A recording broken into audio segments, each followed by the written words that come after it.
Ya, selamat malam pemirsa. Kita jumpa lagi.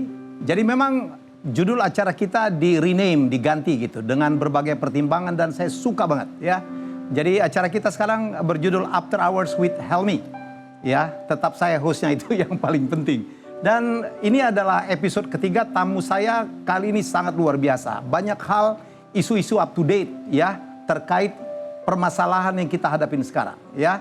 Dan saya langsung perkenalkan inilah Pak Bambang Permadi Sumantri Brojonegoro, atau kita memanggilnya biasanya Pak Bambang Brojo ya Pak ya? Bambang Brojo boleh. Iya, karena di Amerika ngerepotin tuh nama Brojonegoro ya. Betul. Malam Pak Menteri. Selamat malam. Ya.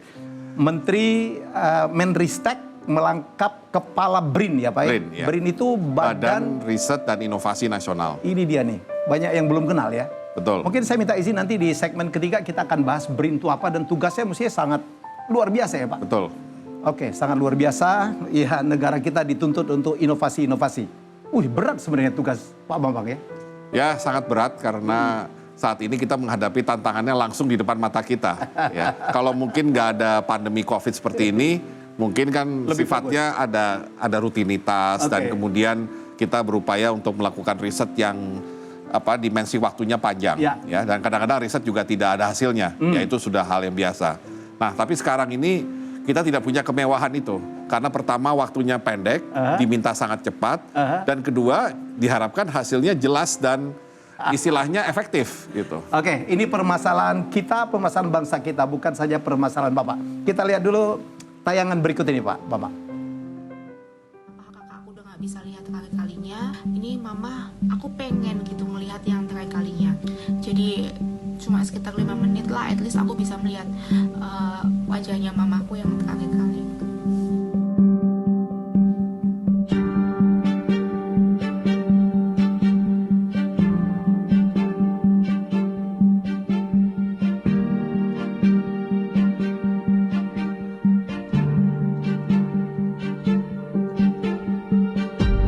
Jadi meriang, flu, kemudian demam tinggi.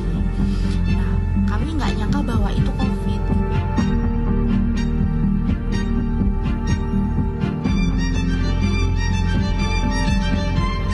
Jadi lagi-lagi kami sekeluarga mengira bahwa oh aman karena hasilnya non reaktif gitu, itu bukan COVID. Dari situ terus kemudian baru nular ke mama, ke papa.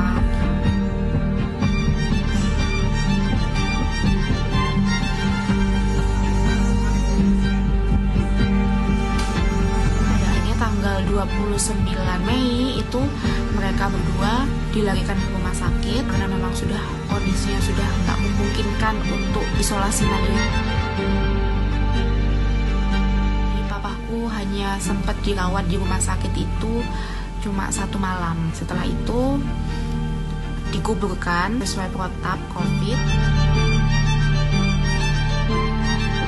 Waktu kakakku meninggal dunia itu aku larang semua keluargaku kasih tahu ke mamaku karena aku takut kondisinya semakin ngedrop. Jadi sampai beliau meninggal itu mama nggak tahu kalau kakakku sudah meninggal. Untuk melihat jenazah itu memang aku nggak bisa. Jenazahnya papaku pun aku nggak bisa lihat, kakakku nggak bisa lihat juga. Begitu mamaku meninggal, ibunya ngerasa shock, bener-bener yang kehilangan banget gitu kan.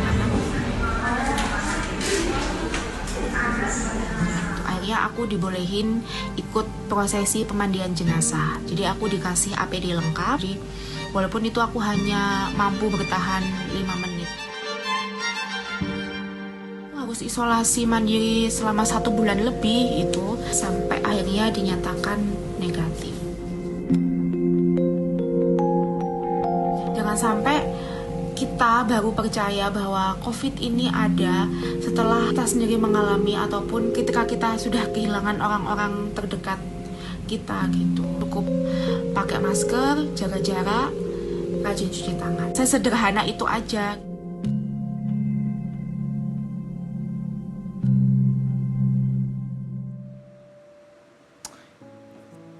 Ya Pak Menteri, ada ribuan dia-dia yang lain ya. Ya, ada orang-orang terdekat kita. Saya kehilangan juga banyak teman, Pak. Banyak alumni yang juga pergi gara-gara COVID-19. Ya, Mungkin Bapak mau komentar sebentar? Iya, memang betul sekali COVID-19 ini benar-benar mengagetkan kita semua dan memang membuat masyarakat dunia itu tidak siap, ya. Dan kemudian Tidak hanya Indonesia ya? Tidak hanya Indonesia, karena ini adalah pandemi global. Dan kemudian yang juga mengkhawatirkan adalah penyakit ini sepertinya kadang-kadang tidak terlihat dan terutama masih banyak yang disebut sebagai orang tanpa gejala. Tetapi ketika COVID-19 ini kena pada yang dua kelompok, terutama yang usia lanjut dan terutama yang punya penyakit bawaan, maka ternyata akibatnya menjadi sangat fatal. Nah, karena itulah kita waktu itu di Ristek langsung memutuskan kita harus bikin konsorsium riset, inovasi, khusus untuk menangani COVID-19. Apa? Menemukan vaksin? Bahkan tidak hanya vaksin, ya. Bagaimanapun kita tahu bahwa vaksin itu bukan pekerjaan yang pendek, butuh waktu. It takes time. Takes time, bahkan takes time-nya itu kalau melihat contoh vaksin dari penyakit-penyakit lain yang pernah mewabah di dunia, itu ada yang tahunan, ada yang bahkan sampai hari ini tidak pernah ketemu. Nah, karena itu kita lengkapi tidak hanya vaksin yang sifatnya preventif, tapi juga bagaimana mencari obat dan terapi, ya. Contohnya plasma darah, ya. Dan kemudian juga yang tidak kalah penting adalah menyediakan alat kesehatan, baik untuk membantu pernafasan seperti ventilator, maupun untuk tadi melakukan screening dan diagnosis, rapid test dan PCR test kit. Tapi yang jelas di bahu Bapak ya sebagai Menristek dan juga Kepala BRIN ya Pak ya. Ya, betul. Sangat diharapkan vaksinnya segera ditemukan agar kita bisa menyembuhkan banyak orang Indonesia yang convicted. Sebelum Bapak jawab, ini kita punya tayangan lagi Pak tentang vaksin. Ya, silakan.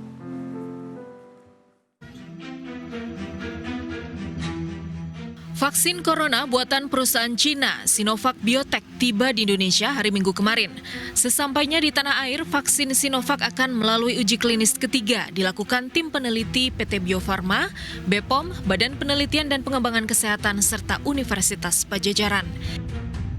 Kementerian BUMN menyatakan vaksin Sinovac akan diuji cobakan kepada sekitar 1.500 hingga 2.500 relawan di daerah Bandung pada Agustus mendatang. Jika lolos uji klinis ketiga, vaksin Sinovac siap diproduksi massal pada kuartal pertama tahun 2021. Sementara itu menurut BPOM, sebelum masuk uji klinis ketiga, vaksin Sinovac telah melalui uji klinis pertama dan kedua di Cina pada bulan Januari lalu. Untuk tahap pertama, PT Bio Farma akan memproduksi 40 juta dosis vaksin per tahun. Selain ke Indonesia, vaksin Sinovac juga dikirimkan ke sejumlah negara lain untuk dilakukan uji klinis, diantaranya di Brazil, India, Bangladesh, dan Afrika. Otoritas kota Sao Paulo di Brasil menyebut vaksin Sinovac akan diuji cobakan ke 9.000 relawan dalam 90 hari. Jika lolos uji klinis ketiga, vaksin Sinovac akan diproduksi Brasil Butantan Institute pada kuartal pertama 2021 dengan kapasitas total 120 juta dosis per tahun. Ya, Pak, sampai saya lupa nawarin. Oh ya, nggak apa-apa. Ini bukan properti, Pak. Ini boleh dimakan. Silakan. Iya, oke. Santai aja dulu, walaupun topik kita berat malam ini. Ayo, Pak. Ini mubazir kalau kita nggak makan ya. Oke.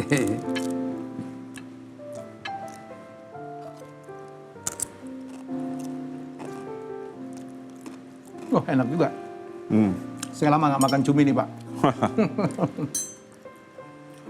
Makanan Meksiko nih. Wah, Meksiko.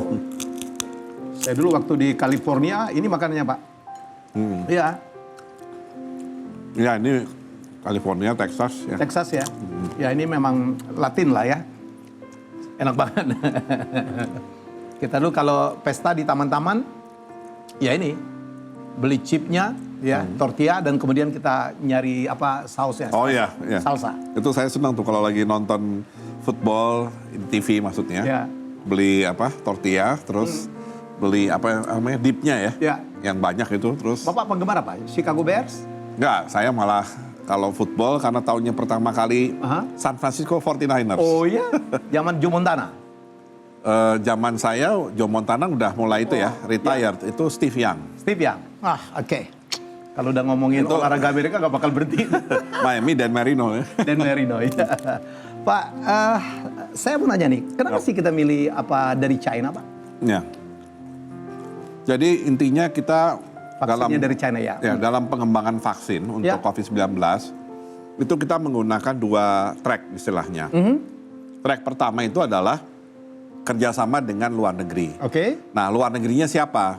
Ya, kita memilih tentunya yang paling cepat, ya, karena bagaimanapun prinsip dalam pengembangan vaksin kita itu adalah pertama tentu harus memperhatikan kecepatannya, ya, karena semakin cepat tentunya semakin baik juga bagi upaya untuk penanganan COVID-nya. Yang kedua harus efektif, artinya memang vaksinnya cocok untuk COVID-19.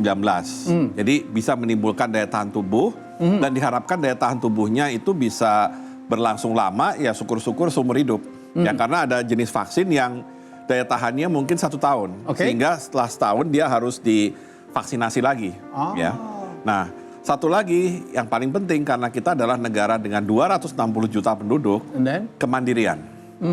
Kemandirian baik dalam produksi, kalau produksi itu kan Bio Farma ya, maupun kemandirian dalam riset pengembangan vaksinnya sendiri yang merupakan ranah kami di Kemenristek. Ya, kenapa kemandirian penting? Karena 260 juta tadi. Karena jadi ini kerjasama ya Pak ya? Dengan apa produsen dari China-nya ada kerjasama produksinya nanti di Indonesia? Produksinya di Indonesia. Nah, ini track pertama. Nah, track kedua itu adalah kita mengembangkan vaksin kita sendiri.